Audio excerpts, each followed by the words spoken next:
Sharing experience എന്ന YouTube ചാനലിൻ്റെ മറ്റൊരു എപ്പിസോഡിലേക്ക് ഏവർക്കും ഹൃദ്യമായ സ്വാഗതം. ഷെയറിംഗ് എക്സ്പീരിയൻസ് വളരെ കൃത്യമായി എല്ലാ ദിവസവും കൂട്ടുകാരുടെ മുന്നിൽ ഹയർ സെക്കൻഡറി പൊളിറ്റിക്കൽ സയൻസ് പാഠഭാഗവുമായി ബന്ധപ്പെട്ട് ഈ സെപ്റ്റംബറിൽ നടക്കുന്ന പരീക്ഷയുടെ ഫോക്കസ് പോയിന്റിനെ ആസ്പദമാക്കി ഓരോ വീഡിയോസ് ഇടുന്ന എല്ലാവർക്കും അറിയാമല്ലോ.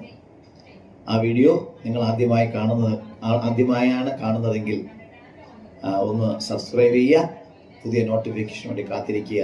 നിങ്ങളുടെ വിലയേറിയ അഭിപ്രായങ്ങളും നിങ്ങളുടെ കമൻറ്റ് ബോക്സിൽ രേഖപ്പെടുത്തി പരിപൂർണമായും പിന്തുണയ്ക്കുക എന്ന ചെറിയ മുഖവരിയോടുകൂടി ഇന്നത്തെ വീഡിയോയിലേക്ക് കടക്കുന്നു. ഇന്ന് നമ്മൾ ചർച്ച ചെയ്യുന്ന പാഠഭാഗം ഫെഡറാലിസം എന്ന ഒരു കോൺസെപ്റ്റാണ്. നമ്മുടെ പരീക്ഷയ്ക്ക് ഫോക്കസ് പോയിന്റിൽ ഉൾപ്പെട്ട ഭാഗമാണ് ഫെഡറാലിസം. ഫെഡറാലിസം എന്ന് പറഞ്ഞാൽ അധികാര വികേന്ദ്രീകരണത്തിന്റെ ഒരു സിനോണിമാണ്, ഒരു പര്യായമാണ്. അധികാര വികേന്ദ്രീകരണം. ഇതിന് ഓപ്പോസിറ്റാണ് യൂണിറ്ററി, അധികാരങ്ങളുടെ കേന്ദ്രീകരണം. അപ്പൊ താഴെത്തട്ടിലേക്ക് അധികാരങ്ങളെ ഡിവൈഡ് ചെയ്ത് കൈമാറ്റം ചെയ്ത് ഡെലിഗേറ്റ് ചെയ്ത് കൊടുക്കുന്ന, അതിന് നിയമപരമായ ഒരു പിൻബലം കൊടുക്കുന്ന, ഭരണഘടനാപരമായ ഒരു സപ്പോർട്ട് കൊടുക്കുന്ന സംവിധാനമാണ് ഫെഡറാലിസം. അപ്പൊ federalism it something that deals with the decentralisation of powers, not centralisation, അല്ലേ? അപ്പോ അങ്ങനെയുള്ള ഡീസെൻട്രലൈസേഷൻ ഓഫ് പവറുമായി ബന്ധപ്പെട്ട് നമ്മൾ ഫെഡറാലിസം എന്താണെന്ന് ആദ്യം മനസ്സിലാക്കാം. ഏതാണ്ട് 4 കാര്യങ്ങൾ ചേർന്നതാണ് ഫെഡറാലിസം എന്ന് പറയുന്നത്. എന്ന് പറഞ്ഞാൽ ഫെഡറാലിസത്തിൽ എപ്പോഴും ഒരു എഴുതപ്പെട്ട ഭരണഘടന മസ്റ്റാണ്, എസൻഷ്യലാണ്. ഇനിയിപ്പം ഞാൻ പറയാൻ പോകുന്ന 4 കാര്യങ്ങളും ഫെഡറാലിസത്തെ സംബന്ധിച്ചിടത്തോളം വളരെ എസൻഷ്യൽ മാൻഡേറ്ററി ആസ്പെക്ട്സുകളാണ്. അതിൽ ഒന്നാമത്തെ കാരണമാണ് ഒരു എഴുതപ്പെട്ട ഭരണഘടന. ലോകത്തെ ഏറ്റവും ശക്തമായ ഫെഡറാലിസമായ അമേരിക്ക, ഏറ്റവും ലക്ഷണമൊത്തതും ശക്തവുമായ ഭരണഘടനയാണ് അമേരിക്ക. അവരാണ് ലോകത്ത് ആദ്യമായിട്ട് ഡോക്യുമെന്ററി കോൺസ്റ്റിറ്റ്യൂഷണലിസം അല്ലെങ്കിൽ എഴുതപ്പെട്ട ഭരണഘടനാ സംവിധാനം ഉണ്ടാക്കിയത് അവര്. അതുമാത്രമല്ല, ലോകത്ത് ആദ്യമായിട്ട് ഒരു ഫെഡറൽ സംവിധാനം എങ്ങനെയായിരിക്കണമെന്ന് ലക്ഷണമൊത്ത രീതിയിൽ അതിനെ ക്രമീകരിച്ച് മുന്നോട്ട് പോകുന്നു. അതിനെ ചുവട് പിടിച്ചിട്ടാണ് ഇന്ത്യ കുറേയൊക്കെ ഫെഡറാലിസം ആയത്. അത് പിന്നെ നമ്മൾ അതിലേക്കാണ് വരുന്നത്. അപ്പോൾ ഒന്നാമത്തെ ആസ്പെക്ട് ഫെഡറാലിസത്തിന്റെ ഒന്നാമത്തെ ആസ്പെക്ട് ഒരു അടിസ്ഥാന പ്രമാണമായ ഒരു ഭരണഘടന, അത് എഴുതപ്പെട്ടത് തന്നെ ആയിരിക്കണം. 2, ഈ ഭരണഘടനയിൽ അധികാരങ്ങളെ വികേന്ദ്രീകരിക്കണം, ഡിവൈഡ് ചെയ്തു കൊടുക്കണം എന്ന് പറയാൻ കാരണം ഒരു സംസ്ഥാന ഗവൺമെന്റും ഒരു സ്റ്റേറ്റ് ഗവൺമെന്റ്, സാധാരണ ഫെഡറേഷനിൽ കേന്ദ്ര ഗവൺമെന്റ് പറയുന്ന പേര് ഫെഡറൽ ഗവൺമെന്റ് എന്നാണ് പറയുന്നത്. നിങ്ങൾ ചില federal government, federal court, federal judiciary എന്നൊക്കെയാണ് അമേരിക്കൻ ന്യൂസിലൊക്കെ വരുന്നത്. അപ്പൊ ഫെഡറൽ ഗവൺമെന്റും സംസ്ഥാന state government, unit government, federal. അപ്പൊ ഇവർ തമ്മിലുള്ള അധികാര വികേന്ദ്രീകരണം, അവർക്ക് രണ്ടുപേർക്കും ഭരണഘടന അവരുടേതായ പ്രാധാന്യം നൽകിയിരിക്കുന്നു. എന്ന് പറഞ്ഞാൽ ഒരു യൂണിറ്ററി സംവിധാനത്തിൽ ഭരണഘടന കേന്ദ്ര ഗവൺമെന്റിന് പൂർണ്ണമായ അധികാരം കൊടുത്തുകൊണ്ട് സംസ്ഥാനങ്ങളെ വെറും ഭരണ സൗകര്യത്തിന് വേണ്ടിയുള്ള യൂണിറ്റുകളാക്കി കേന്ദ്രത്തിന്റെ മെഴ്സിയിൽ, അവരുടെ എന്താ പറയാ, ദയയിലും അനുവാദത്തിലും ഇങ്ങനെ കഴിഞ്ഞു പോകുന്ന ഒരു കൂട്ടം. അതാണ് യൂണിറ്ററി സംവിധാനത്തിലെ സംസ്ഥാനം. പക്ഷേ ഫെഡറൽ സംവിധാനത്തിൽ അങ്ങനെയല്ല. The state governments are not at the mercy of the central government. They have their own power, their own authority given by the constitution. ഭരണഘടന കൊടുത്ത ആ അധികാരം അവർക്കുണ്ട്. കേന്ദ്ര ഗവൺമെന്റിന് എത്രയാണോ അധികാരം കൊടുത്തിരിക്കുന്നത്, ചിലപ്പോൾ അത് ഏറ്റക്കുറച്ചിൽ ഉണ്ടാകാം. ഇപ്പൊ ഇന്ത്യയെ പോലുള്ള കേസിൽ ഇന്ത്യയിലെ അധികാരങ്ങൾ കേന്ദ്ര ഗവൺമെന്റ് കൂടുതൽ കൊടുത്തിരിക്കുകയാണ്, സംസ്ഥാന ഗവൺമെന്റ് അധികാരം കുറവാണ്. അത് പിന്നെ നമ്മൾ പഠിക്കും. അപ്പോൾ എന്തായാലും there must be division of power between center and the state. Second aspect. അപ്പോൾ ഒന്നാമത്തെ ആസ്പെക്ട് എഴുതപ്പെട്ട ഭരണഘടന. രണ്ടാമത്തത് എഴുതപ്പെട്ട ഭരണഘടനയിൽ ഇതൊരു കോൺട്രാക്ട്, ഇൻഫാക്ട് എ കോൺട്രാക്ട് കേന്ദ്രവും സംസ്ഥാനവും തമ്മിൽ. ആ ഭരണഘടനയിൽ കേന്ദ്രത്തിന്റെ അധികാരം എത്ര, സംസ്ഥാനത്തിന്റെ അധികാരം എത്ര എന്ന് വ്യക്തമായി തന്നെ വേർതിരിച്ച് പറയുകയും ചെയ്യുന്നു. ഇനി മൂന്നാമത്തെ കോൺസെപ്റ്റ്. അപ്പോ കേന്ദ്ര സംസ്ഥാന ഗവൺമെന്റുകൾക്ക് അധികാരം ഉള്ളപ്പോൾ, അല്ലെ, 2 എക്സ്ട്രീംസ് ആണത്, അല്ലെ? അപ്പൊ അവിടെ there are chances for disputes and contradictions ഉണ്ടാകാം. കേന്ദ്ര ഗവൺമെന്റ് ചിലപ്പോൾ സംസ്ഥാന ഗവൺമെന്റ് അവർ പറയും ഞങ്ങൾക്ക് ഞങ്ങളുടെ അധികാരമുണ്ട്, നിങ്ങൾ അധികാരത്തെ കൈകടത്തുന്നു, അവർക്ക് പരാതി ഉണ്ടാവാം, കേന്ദ്രത്തിന് പരാതി ഉണ്ടാവും. അങ്ങനെയാവുമ്പോൾ they are bound to be some kind of contradiction between the central government and the state government. അങ്ങനെ കോൺട്രഡിക്ഷൻ വന്നാൽ അത് ഭരണഘടനയുടെ അടിസ്ഥാനത്തിൽ പരിഹരിക്കാനുള്ള ഒരു ജുഡീഷ്യൽ സംവിധാനം വേണം. അതാണ് മൂന്നാമത്തെ ആസ്പെക്ട്. അപ്പൊ ഫെഡറേഷൻ ഒന്നാമത്തെ ആസ്പെക്ട് എഴുതപ്പെട്ട ഭരണഘടന. രണ്ടാമത്തെ ആസ്പെക്ട് യെസ്, കേന്ദ്ര സംസ്ഥാന ഗവൺമെന്റുകൾ തമ്മിലുള്ള അധികാര വിഭജനം. അതിനെല്ലാം കണക്ട് ചെയ്യണം. ആ അധികാര വിഭജനം ഉള്ളത് കൊണ്ട് സ്വാഭാവികമായിട്ടും അവിടെ ചിലപ്പോ കേന്ദ്ര സംസ്ഥാന ഗവൺമെന്റുകൾ തമ്മിൽ തർക്കമുണ്ടാകാം. ആ തർക്കമുണ്ടായി തമ്മിൽ അടിച്ച് രാഷ്ട്രം ഇല്ലാതാകാൻ പാടില്ല. അതിനെ ഭരണഘടനാപരമായി പരിഹരിക്കാൻ വേണ്ടി ഇവ രണ്ടുപേരിൽ നിന്നും സ്വതന്ത്രമായ ഇംപാർഷ്യൽ ആൻഡ് ഇന്റഗ്രേറ്റ്, നമ്മളെ ജുഡീഷ്യൽ പറഞ്ഞ പോലെ ഇംപാർഷ്യൽ ആൻഡ് ഇന്റഗ്രേറ്റ് ആയിട്ടുള്ള ഒരു ജുഡീഷ്യൽ സംവിധാനം. That's third aspect. ഇനി നാലാമത്തെ ആസ്പെക്ട്, ഈ എല്ലാ ഫെഡറൽ ഗവൺമെന്റിന്റെയും അവരുടെ ദേശീയ നിയമനിർമ്മാണ സഭയിൽ ബൈക്യാമറൽ സഭകൾ വേണം. യൂണിക്യാമറൽ പോരാ. കാര്യം ബൈക്യാമറൽ എന്തിനാണ്?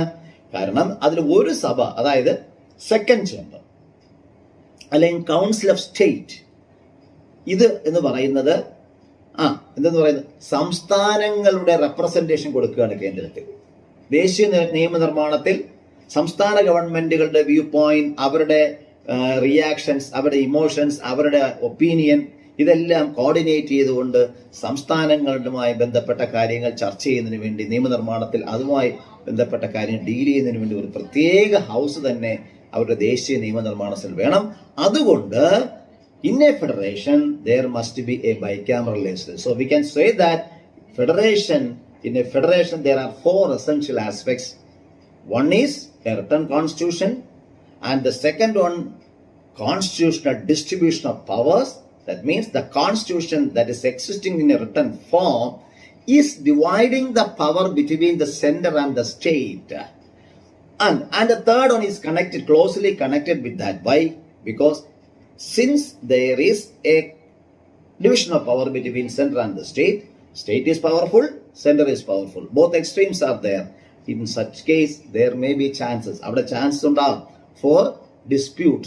അങ്ങനെ ഡിസ്പ്യൂട്ട് റൈസ് ചെയ്താൽ അത് സമൂഹത്തിന്റെ തകർച്ചയ്ക്കും അതിന്റെ അനൈക്യതയ്ക്കും വഴിതെളിക്കും. അതുകൊണ്ട് ആ ഡിസ്പ്യൂട്ടിനെ ഭരണഘടനയ്ക്ക് അനുസൃതമായി പരിഹരിക്കാൻ വേണ്ടി ഒരു ഇംപാർഷ്യൽ ഇന്റഗ്രേറ്റഡ് ജുഡീഷ്യൽ സംവിധാനം വേണം. മൂന്നാമത്തെ ആസ്പെക്ട്. നാലാമത്തത്, സ്റ്റേറ്റുകളുടെ അഭിപ്രായം നാഷണൽ ലെജിസ്ലേഷനിൽ പ്രതിഫലിക്കുന്നതിന് വേണ്ടി അവരുടേതായിട്ടുള്ള ഒരു സഭയും വേണം. That is council of state. ഇത്രയുമാണ് എലിമെന്റ്സ് എന്ന് പറയും. ഇനി നമ്മുടെ ഫോക്കസ് പോയിന്റ് യഥാർത്ഥത്തിൽ നമ്മുടെ ഫെഡറാലിസത്തിന്റെ ഫീച്ചേഴ്സ് ഇപ്പോൾ ചോദിക്കുന്നില്ല. എന്താണ് ഫെഡറാലിസം എന്ന് ജസ്റ്റ് ഒന്ന് പറഞ്ഞു മാത്രമാണ്. ഇനി ഇതിന്റെ ക്വസ്റ്റ്യനിലേക്ക് നമ്മളെ ക്വസ്റ്റ്യൻ ഇങ്ങനെ പരീക്ഷയ്ക്ക് ചോദിക്കാം ചിലപ്പം. What you mean by federation? പിന്നെ വരുന്നത് explain the division of powers in Indian federation. അതാണ് ഈ ഡിവിഷൻ ഓഫ് ഇന്ത്യൻ ഫെഡറേഷനിലെ അധികാര വിഭജനമാണ് നമ്മുടെ main point of discussion. But അത് മാത്രം പറയുന്നത് ശരിയല്ല. അത് പറഞ്ഞാൽ ചിലപ്പോൾ കൂട്ടുകാർക്ക് അത് പെട്ടെന്ന് അങ്ങോട്ട് ഗ്രാസ്പ് ചെയ്യത്തില്ല. അതുകൊണ്ടാണ് I told you in fact the constitutional, അതായത് ആ എസെൻഷ്യൽ എലിമെന്റ്സ് ഓഫ് ഫെഡറേഷൻ കൂടി നമ്മളൊന്ന് അറിഞ്ഞിരിക്കണം. അതാണ് ഞാൻ പറഞ്ഞത്. ഇനിയാണ് നമ്മുടെ ഫോക്കസ് പോയിന്റിലേക്ക് കിടക്കുന്നത്, ഡിവിഷൻ ഓഫ് പവർ. അതായത് നമ്മൾ ഈ പഠിച്ച ഈ 4 കാര്യങ്ങളിൽ രണ്ടാമത്തെ കാരണം എടുത്തുകൊണ്ട് അതിനെ നമ്മൾ ഡീറ്റെയിൽ ആയിട്ട് പോവുകയാണ്. അപ്പൊ അതിൽ ഞാൻ പറഞ്ഞില്ല, ക്വസ്റ്റ്യൻ തന്നു കഴിഞ്ഞു, explain the division of powers in Indian federation with suitable example. മലയാളത്തിൽ ഇങ്ങനെ ചോദിക്കാം, ഇന്ത്യൻ ഫെഡറൽ സംവിധാനത്തിലെ അധികാര വിഭജനം യോജിച്ച ഉദാഹരണ സഹിതം വ്യക്തമാക്കുക. അങ്ങനെയൊക്കെ ആയിരിക്കും ചോദ്യം പരീക്ഷയ്ക്ക് വരുന്നത്. ഓക്കെ, അപ്പൊ നമ്മൾ എങ്ങനെ എഴുതണമെന്നുള്ളതാണ്. അപ്പൊ ആദ്യം നമുക്ക് വേണം ഒരു കാര്യം ചെയ്യാം. ഒരു ഇൻട്രൊഡക്ഷൻ കൊടുക്കണമല്ലോ. ഇത് 5 മാർക്കിന്റെ ക്വസ്റ്റ്യൻ ആയതുകൊണ്ട് ഇൻട്രൊഡക്ഷൻ കൊടുക്കണം. അപ്പൊ നമുക്ക് ഈ 4 എലിമെന്റ്സും കൂടെ ചേർത്തുകൊണ്ട്, ഞാൻ ഈ ജസ്റ്റ് മുമ്പ് സൂചിപ്പിച്ച ഈ 4 എലിമെന്റ്സ് ചേർത്തുകൊണ്ട് ഒരു ഇൻട്രൊഡക്ഷൻ തയ്യാറാക്കാം. ഓക്കെ, ഇനി അധികാര വിഭജനമാണ് നമ്മുടെ പ്രധാനപ്പെട്ട ആൻസർ. അതാണ് നമ്മൾ ക്വസ്റ്റ്യൻ നമ്മളോട് ചോദ്യകർത്താവ് നമ്മൾ ചോദിച്ചിരിക്കുന്നത്. അത് നമുക്ക് എങ്ങനെ എഴുതാമെന്നാണ് ഞാൻ അതിലേക്കാണ് കടക്കാൻ പോകുന്നത്. അപ്പൊ അങ്ങനെയാണ് അധികാര വിഭജനം എന്ന് പറയുമ്പോൾ Indian constitution is a clear-cut federation ആണ്, but not an effective federation. അത് പിന്നെ നമ്മൾ പഠിക്കും. But it's a clear-cut federation. There is division of power in India. In India, the state government are not at the mercy of the central government. Central government has its own constitutional importance. Like that, the state government have also got their own constitutional importance. Both of them have to share power. Share power. Very important word, share. Their share in the constitution is dividing the power. The total power, മൊത്തം അധികാരങ്ങളെ ഭരണഘടന divide ചെയ്ത് കൊടുക്കുന്ന state. നിങ്ങൾക്ക് ഇത്ര ആരും തല്ലുകൂടണ്ട. നമ്മൾ പറയുന്നത് ആരും നിങ്ങൾ ഒരു വ്യക്തമായി തന്നെ പറയും. അങ്ങനെ ആ ഡിവിഷൻ ഓഫ് പവർ അങ്ങനെ പറയുകയല്ല. യഥാർത്ഥത്തിൽ നമ്മുടെ ഭരണഘടനയിൽ 4 പ്രധാന വകുപ്പുകളുണ്ട്. ആ 4 പ്രധാന വകുപ്പുകളെ 4 ലിസ്റ്റായിട്ടാണ് പറയുന്നത്. പ്രധാന 3 ലിസ്റ്റും ഒരു മിസ്ലേനിയസും. അതിൽ ഒന്നാമത്തെ ലിസ്റ്റ് എല്ലാവരും നോട്ട് ചെയ്താണ് കൂട്ടുകാരെ. ഒന്നാമത്തത് യൂണിയൻ ലിസ്റ്റ് എന്ന് പറയും. Union list. രണ്ടാമത്തത് ആ യൂണിയൻ ലിസ്റ്റ് എന്ന് പറയുന്നത് അതിന്റെ ആദ്യം ലിസ്റ്റ് പരിചയപ്പെട്ടിട്ട് നമ്മൾ അതിൻ്റെലേക്ക് പോകും. Union list. രണ്ടാമത്തെ സ്റ്റേറ്റ് ലിസ്റ്റ്. മൂന്നാമത്തത് concurrent list. Then miscellaneous powers. അപ്പൊ ഇവിടെ എന്താ യൂണിയൻ ലിസ്റ്റ്? അതായത് കേന്ദ്ര ഗവൺമെന്റിന് കൊടുത്തിരിക്കുന്ന എല്ലാ അധികാരങ്ങളും യൂണിയൻ ലിസ്റ്റിൽ വരും. നമുക്കറിയാം നമ്മുടെ രാജ്യത്ത് വിദേശകാര്യം, നമ്മുടെ തമിഴ്നാടിനോ കേരളത്തിനോ വിദേശകാര്യം ചർച്ച ചെയ്യാൻ പറ്റുമോ? No, not possible. നമ്മുടെ മിലിറ്ററി, പ്രതിരോധം, നോ. നമ്മുടെ റെയിൽവേ, നമ്മുടെ വ്യോമമാർഗം, അല്ലെ, അങ്ങനെയുള്ള പ്രധാനപ്പെട്ട പോസ്റ്റ് ആൻഡ് ടെലിഗ്രാഫ്, കമ്മ്യൂണിക്കേഷൻ, അതുപോലെ കറൻസി, റിസർവ് ബാങ്കുമായി, അങ്ങനെ കേന്ദ്ര ഗവൺമെന്റിന്റെ അങ്ങനെയുള്ള പ്രധാനപ്പെട്ട രാജ്യത്തിന്റെ ഐക്യതയ്ക്കും അഖണ്ഡതയ്ക്കും ഒക്കെ ആവശ്യമായി വരുന്ന രാജ്യത്ത് ഒറ്റ ഏകീകൃതമായി ശക്തമായി ഏകോപിച്ച് നടത്തുന്ന അധികാരങ്ങൾ വരുന്ന ഈ കാര്യങ്ങൾ, അതായത് പ്രതിരോധം, വിദേശകാര്യം, കറൻസി, എയർപോർട്ട്, റെയിൽവേ, ഇങ്ങനെയുള്ള പ്രധാനപ്പെട്ട വളരെ ശക്തമായ അധികാരങ്ങളെല്ലാം കേന്ദ്ര ഗവൺമെന്റിന് മാത്രമായിട്ടാണ് കൊടുത്തിരിക്കുന്നത്. അതിനെയാണ് അപ്പൊ അങ്ങനെയുള്ള അധികാരങ്ങളാണ് യൂണിയൻ ലിസ്റ്റ് എന്ന് പറയുന്നത്. ഇനിയോ സ്റ്റേറ്റ് ലിസ്റ്റ്. സ്റ്റേറ്റ് ലിസ്റ്റ് എന്ന് പറയുമ്പോൾ സംസ്ഥാനത്തിന്റെ അതിൻ്റെതായിട്ടുള്ള അധികാരം, പ്രത്യേകിച്ച് അവിടെ വരുന്നത് സംസ്ഥാനത്തിന്റെ ലോ ആൻഡ് ഓർഡറാണ്, ആഭ്യന്തരമാണ്. ഇപ്പോൾ യൂണിയനിൽ ആഭ്യന്തര വകുപ്പുണ്ട്. അത് രാജ്യത്തിന്റെ മൊത്തം കാര്യങ്ങളെ നോക്കുമ്പോൾ ഒരു സംസ്ഥാനത്തിന്റെ പോലീസ് നയം ആ സംസ്ഥാനത്തിന്റെ മാത്രം ബാധ്യതയാണ്. അവിടുത്തെ ആരോഗ്യം, അവിടുത്തെ നിയമനിർമ്മാണം, മറ്റു കാര്യങ്ങളെല്ലാം കൂടെ, കൃഷി, ആരോഗ്യം, ഇതെല്ലാം കേന്ദ്രത്തിൽ വരുന്നുണ്ടെങ്കിലും ചില സംസ്ഥാനത്തിന്റെ അത് സംസ്ഥാന ലിസ്റ്റ് എന്ന് പറയും. അപ്പൊ സംസ്ഥാന ലിസ്റ്റും കേന്ദ്ര ലിസ്റ്റ്. അപ്പൊ കേന്ദ്രത്തിന് ഇന്ന കാര്യങ്ങളുള്ളപ്പോൾ സംസ്ഥാനത്തിന് ഇന്ന കാര്യം, ഹെൽത്ത്, ദെൻ അതായത് ആഭ്യന്തരം, ദെൻ എഡ്യൂക്കേഷൻ, ഇങ്ങനെയുള്ള കാര്യങ്ങൾ. അപ്പൊ ഇതൊക്കെ ചിലത് കൺകറന്റ് ലിസ്റ്റിൽ വരുന്നുണ്ട്, ചില 2 പേർക്കും ഇത് വരുന്നുണ്ട്. അങ്ങനെ അപ്പൊ ആ ഒരു കാര്യമാണ് കൺകറന്റ് ലിസ്റ്റ്. കൺകറന്റ് ലിസ്റ്റ് പിന്നെ വരുന്നുണ്ട്. അതായത് സംസ്ഥാനത്തിന് അതിൻ്റെതായിട്ടുള്ള അവരുടെ ഫിനാൻസ്, അവിടെയുണ്ട് ഫിനാൻസ്. അപ്പൊ നമുക്ക് കൺഫ്യൂഷൻ വേണ്ട. സ്റ്റേറ്റിന് അതിൻ്റെതായിട്ട് റവന്യൂ ഉണ്ടാക്കാൻ കഴിയും, സ്റ്റേറ്റ് അതിന്റെ ആരോഗ്യ നയം രൂപീകരിക്കാൻ കഴിയും. പക്ഷെ ഇതെല്ലാം കേന്ദ്രത്തിലും ഉണ്ടെന്ന് മാത്രം. കേന്ദ്രത്തിന്റെ ഒരു സൂപ്പർവിഷൻ മാത്രമേ ഉള്ളൂ. സ്റ്റേറ്റിന്റെ അതെല്ലാം രാജ്യത്ത് മൊത്തം. അതുകൊണ്ട് അല്ല, യഥാർത്ഥത്തിൽ ഒരു സംസ്ഥാനത്തിന്റെ ആരോഗ്യ നയവും കാർഷിക നയവും അവരുടെ വ്യാവസായിക നയവും അവരുടെ പിന്നെ എന്തെന്ന് പറയുക അവരുടെ വിദ്യാഭ്യാസ നയവും ഒക്കെ അതാത് സംസ്ഥാനങ്ങൾ സ്വീകരിക്കുന്നു അല്ലെ. വിദ്യാഭ്യാസ നയത്തിൽ ഒരുപക്ഷെ വിദ്യാഭ്യാസ വിഷയം എന്നാലും സ്റ്റേറ്റ് ലിസ്റ്റ് കംപ്ലീറ്റ് വരുന്നില്ല. അത് തീർച്ചയായിട്ടും അത് കൺകറന്റ് ലിസ്റ്റിൽ ഉൾപ്പെടുന്നതാണ്. അപ്പൊ കൺകറന്റ് ലിസ്റ്റിൽ ഉൾപ്പെടുന്നത് കൊണ്ട് അത് നമുക്ക് തൽക്കാലം ഈ മേഖലയിൽ നമ്മൾ വിദ്യാഭ്യാസത്തിന്റെ നയം എന്നുള്ളത് നമുക്ക് ജസ്റ്റ് ഒന്ന് മാറ്റിവെക്കാവുന്നതാണ്. അപ്പൊ അതുകൊണ്ട് വിദ്യാഭ്യാസ നയം, കൃഷി, പോലീസ്, പ്രാദേശിക വികസനം, അതായത് നമ്മുടെ പഞ്ചായത്ത് രാജ് സംവിധാനങ്ങൾ, പൊതുജനാരോഗ്യം, ദെൻ അങ്ങനെയുള്ള മദ്യം, അങ്ങനെയുള്ള കാര്യം, മദ്യനിരോധന, ഈ കാര്യം. അപ്പൊ ഇതിനെയാണ് അപ്പൊ ഇത് സംസ്ഥാനങ്ങൾക്ക് മാത്രമുള്ളതാണ്.